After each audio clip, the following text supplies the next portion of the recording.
Wait, অনেকেই দেখলাম এই গানটার সাথে এই ফিল্টারটা লাগিয়ে ভিডিও মেক করতেছে, ফেক মাইরের ভিডিও। তা আমার এই ফিল্টারটা ইউজ করার দরকার নাই, কারণ আমার কাছে অরিজিনালটাই আছে। তো আমি অরিজিনালটা শো করতেছি।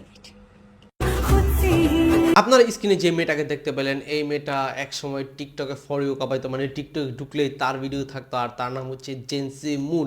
কিন্তু রিসেন্টলি বা বলতে পারেন 1-1.5 বছর ধরে তাকে টিকটকে দেখাই যাচ্ছিল না, কারণ সে বিয়ে শাদী করে সংসার পেতেছিল।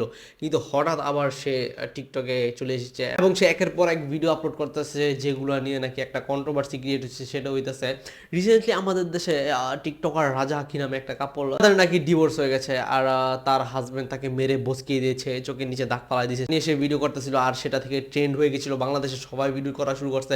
চিমুনো কিছু ভিডিও আপলোড করছে যেখানে সে তার শরীরের আঘাতগুলো দেখাইতেছিল, অনেক ধোঁয়াশা তৈরি হয়েছিল, কিন্তু সে নিজেই ক্লিয়ার করে দিছে তার টিকটকের একটা ক্যাপশনে। আর এই শরীরের আঘাতের চিহ্ন বা তার শরীরে আঘাত করেছে তার হাজবেন্ড। হ্যাঁ, আমার একটা জিনিস মাথায় ঢুকতেছে না, বাংলাদেশের সকল টিকটকারদেরই এই সমস্যাটা, তাদের হাজবেন্ড তাদেরকে মেরে বসকায় দেয়। তারপর আমি বলতে চাই, তাদের হাজবেন্ডরা যদি এই কাজটা করে থাকে তাহলে অনেক জঘন্য একটা কাজ করছে, কারণ কোনো ছেলেরই রাইট নাই কোনো মেয়ের গায়ে হাত দেওয়া। তারপরও তারা যদি তাদের ওয়াইফের গায়ে হাত তুলে থাকে তাহলে ভাই তারা হইতেছে কাপুরুষ।